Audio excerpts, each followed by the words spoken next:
Владата на Република Македонија набави 1000 пумпи, значи од 1000 литри во минута и од 500 литри во минута. Во Инџиково ќе бидат распределени околу 350 пумпи. Сабаљево стигна 100 пумпи, кои што еве сега ќе бидат предадени на армијата на Република Македонија за секоја за тие мислам сите 350 ќе бидат доволни. И овие се, значи во првиот бран се добро. Заради тоа за секој од пумпите ќе биде задолжен по еден војник. Војската ги прима овие пумпи и ќе раководи со тие и ќе оперира со тие пумпи.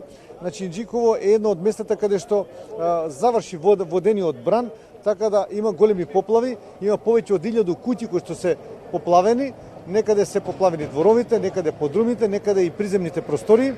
Многу е важно што во текот на изминативите 2 дена водата се истеди од преку каналот Инџиковски канал, благодарение на механизацијата која што ја пуштивме, колекторскиот систем се стави во функција, бидејќи во фекалниот влезе огромна атмосферска вода, така да денеска има можност да се вклучат пумпите и јас се надам дека за еден ден до два ќе бидат денеска, ако не денеска, онда утре, ќе бидат сите простори испразнети. Така да ова ќе биде голема помош за населението. Ние бевме вчера ги посетивме. Претходно работеа пумпите кои што се со огромен капацитет од скоро 9000 литри во минута, кои што се на противпожарната единица, на водовод и канализација, на помошта која што ни дојде од Кавадарци.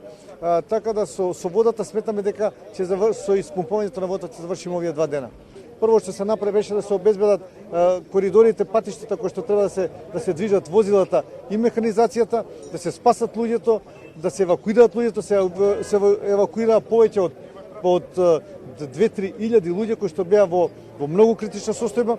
После значи расчистувањето на сообраќајниците се почна и евакуацијата на луѓето, се почна значи со расчистување на дворовите, на подрумите. Еве сега сме во фаза да се испумпава водата од подрумите и од приземните простори кои се зафатени. Овие пумпи што се во Инџиково се некаде околу 100 сега, ќе пристигнат уште 250 во текот на денот.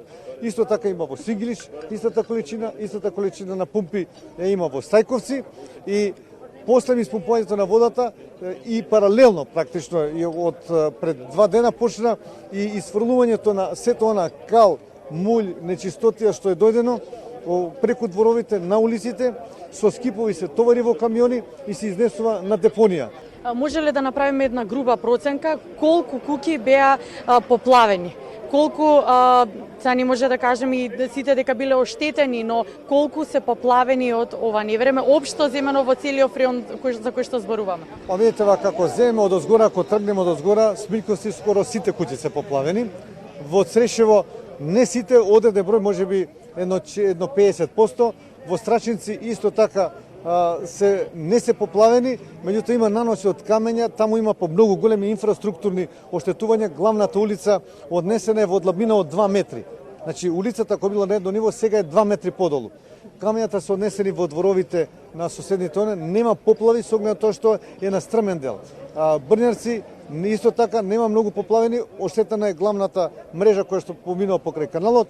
Меѓутоа во Стајковци, во Сингилиш, сите куќи, скоро 100% е навлезено, исто така и Инџиково е навлезено со вода и се под вода, беа под вода, сега добар дел се испразнети, значи тие се скоро 100%, значи скоро сите куќи. Нашата проценка е некаде околу 5000 објекти куќи се зафатени со ова, значи со ова поплава или некаде околу 20.000 луѓе кои се живеат во нив.